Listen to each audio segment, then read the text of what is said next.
Hi friends. பார்த்தீங்கன்னா நம்ம சொல்லிட்டு இருந்தது தான் நடந்துட்டு இருக்குது. இப்போ பிக் பாஸ்ல நேற்று எபிசோட விட இன்னைக்கு என்ன நடந்தது பார்த்தீங்கன்னா, ராணவ் ஹாஸ்பிட்டலுக்கு போயிருக்காரு. ராணவ் தாக்கப்பட்டார். டாஸ்க்குங்கும் போது ஏதோ கீழே விழுந்திருக்காரு போல. அது மேல ஜெஃப்ரி வந்துட்டு தாக்குனதா சொல்றாங்க. அது நீங்க பாத்தீங்கன்னாலே தெரியும். நல்லா அவர் கீழே இந்த மாதிரி ஆக்ஷன் பண்ண மாதிரி தான் தெரிஞ்சிச்சு. இல்ல ஆக்சுவலா வந்து இந்த டால் டாஸ்கள் நடந்த மாதிரி வந்து பிடிச்சிருந்தாங்க ராணவ ஜெஃப்ரி. அப்ப வந்து கை ஏதோ டிஸ்லோகேட் ஆயிடுச்சுன்னு தான் நினைக்கிறேன். அப்படியே கீழே விழுகிறதுக்கு முன்னாடி எப்படி விழுந்துட்டாங்க போல. அதுல பார்க்கும்போது அதை இன்ஜுரி ஆன மாதிரி தெரியல. கூட இருந்த மத்த ஹவுஸ்மேட் கண்டஸ்டன்ட் கூட எல்லாரும் நடிக்கிறாங்க. ராணுவ அதை பண்ணுவாரு ஆக்சுவலாவே. அதுதான் ராணுவோட குழப்பவாதிங்கன்னு பேரும் கொடுத்தாங்க. ஸோ எப்படி ஏதோ புதுசா ட்ரை பண்றாருன்னு நினைச்சிட்டாங்க. ஜெஃப்ரி சொன்னால ஒரு பாயிண்ட் இருந்தது என்னன்னா, கீழே விழுந்தப்ப இந்த கை போய் படல, அப்ப இந்த கை தான் வந்து டிஸ்லோகேட் ஆனதுன்னு சொல்லி சொல்றா. அப்படி ஆனா எந்த அளவுக்கு உண்மைன்னு தெரியல. இருக்கலாம், அடியும் பட்டிருக்கலாம். ஏன்னா பிடிச்சாலும் கூட டிஸ்லோகேட் ஆயிருக்கலாம்.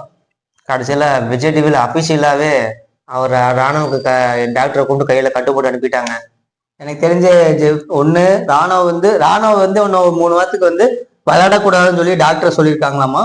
அதனால வந்து எப்படி ராணுவ வந்து உள்ள உட்கார வேஸ்ட் தான். ராணுவ கைய பையில போட்டு எடுத்துட்டு வந்ததுனால அவரை பிக் பாஸ் விட்டு துரத்தி விட்டாங்க. ஆமா, வெளியேற்றப்பட்டா ராணுவ. காரணமா இருந்த ஜெஃப்ரிக்கும் பனிஷ்மெண்ட் கம்பல்சரி கிடைக்கும். இந்த வீக் வந்து ரெட் கார்டு இருக்கும்னு நினைக்கிறேன். அதோட ராணுவம் வெளியே போயிடுவாருன்னு நினைக்கிறேன். அது கூட இன்னொன்னு ஒருத்தருங்க வெளியே போவாங்க. இந்த வாரம் 4 பேர் மூணு தானா? ஆமா, வீக்லி எவிக்ஷன் 1, வீக்லி 2 இல்ல. அது வந்து லாஸ்ட் 2 வீக். இன்னைக்கு தான் இந்த டைம் தான் ஒருத்தருக்கு அடிபட்டு இருக்குது, ஒருத்தருக்கு ரெட் கார்டு, ஒருத்தர் எலிமினேஷன். இப்படி 3 பேர் போறதுக்கு வாய்ப்பு இருக்கு. இந்த வாரம் 3 பேர் எவிக்ட் ஆவாங்க. நம்ம சேனல்ல இருந்து ஒரு கருத்து. அப்புறம் பாத்தீங்கன்னா நேத்தோட எபிசோடுக்கு வரலாம். ஆமா, இந்த டாஸ்க் வேற ஒண்ணும் இல்லைங்க. வழக்கம் போல அந்த கேப்டன்சி டாஸ்க். அதாவது 3 பேர் இருந்தாங்க, முத்துக்குமார், ஜாக்லின், இன்னொன்னு விஷால். இவங்க 3 பேருக்குமே யார் சப்போர்ட் பண்றாங்க, ஒரு ட்ராலி கொடுத்துட்டாங்க. அந்த ட்ராலியில் உட்கார வச்சு ஒரு 2 இருந்து அடுத்த எண்டுக்கு கொண்டு போய் விடுறாங்க. அதாவது அவங்க வெயிட் வாரியா ஸ்பிட் பண்ணிட்டாங்க. யார் அதிக வெயிட்டோட பர்சனை கொண்டு போய் அங்க சேர்க்கிறாங்களோ அவங்க தான் வின்னருங்கிற மாதிரி சொல்லியிருந்தாங்க. இதுல வந்துட்டு ஃபர்ஸ்ட் ராணவ் வந்துட்டு ஜாக்லினுக்கு சப்போர்ட் கொடுக்குற மாதிரி சொல்லியிருந்தாரு. ஆனா கடைசியில ஒரு ஆள் அவரே மாத்திக்கிட்டு ஜம்ப் அடிச்சிட்டாரு இந்த விஷால் சைடு. ஸோ அதுக்கு காரணமும் சொன்னாரு. நான் வந்துட்டு ஸ்டார்டிங்ல பார்க்கும்போது ஜாக்லின் கொடுக்காத ஒரு ஐடியா இருந்துச்சு. அப்புறம் எல்லாரும் அவங்களுக்கு விஷாலுக்கு போன மாதிரி நானும் என்னோட சப்போர்ட் அவங்களுக்கு கொடுத்துட்டேன் அப்படிங்கிற மாதிரி சொன்னாரு. இதுல வந்து ராணுவ தான் கேம் சேஞ்சர். அவர் தான் இந்த ஷோவை சேஞ்ச் பண்றதுதான் அவருதான். அதாவது டிஃப்ரெண்டா எப்படி யோசிக்கலாம், மாத்தி யோசிக்கலாம் மாதிரி வக்கீல் மூலையை கரெக்டா பயன்படுத்துறாரு. வக்கீல் மூளை வந்து அங்க பயன்படுத்தல, இங்கதான் பயன்படுத்திட்டு வக்கீல் வண்டுமுருகன்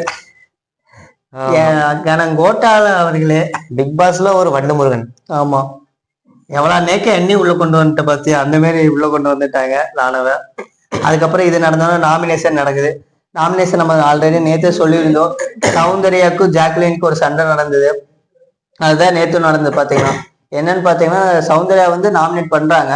அதாவது அவங்களுக்கு என்ன ஃபீல் ஆச்சு அதை தான் சொல்ற. அப்படி அதுக்கு உடனே வந்து நீங்க இப்படி சொல்லலாம், அது எப்படி என் முதுகுலயே குத்திட்டீங்க ஃப்ரெண்டுன்னு சொல்லி அப்படின்னு ஜாக்லின் வந்து அழுக ஆரம்பிச்சாச்சு, நடிக்க ஆரம்பிச்சாச்சு.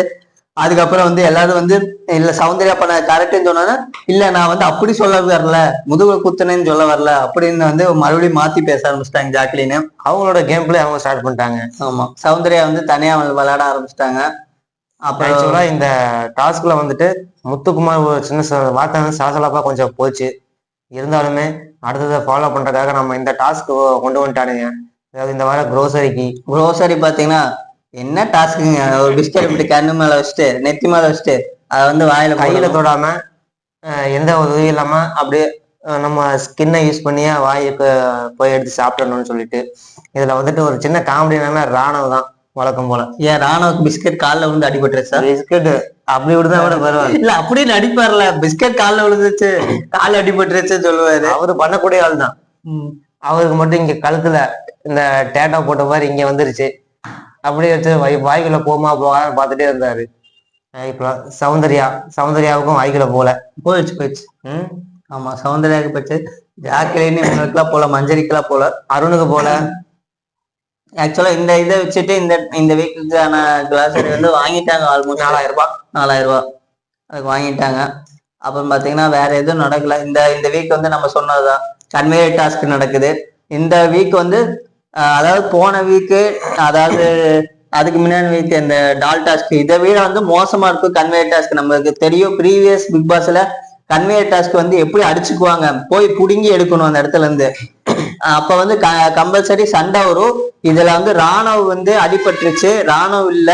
அதுக்கு அடுத்தது ஒண்ணு சண்டை போடக்கூடிய ஆளு யாருன்னு பாத்தீங்கன்னா அருண், மஞ்சரி, சௌந்தர்யா. மஞ்சரியும் கூட அந்த அளவுக்கு போர்ஸா போக மாட்டாங்க.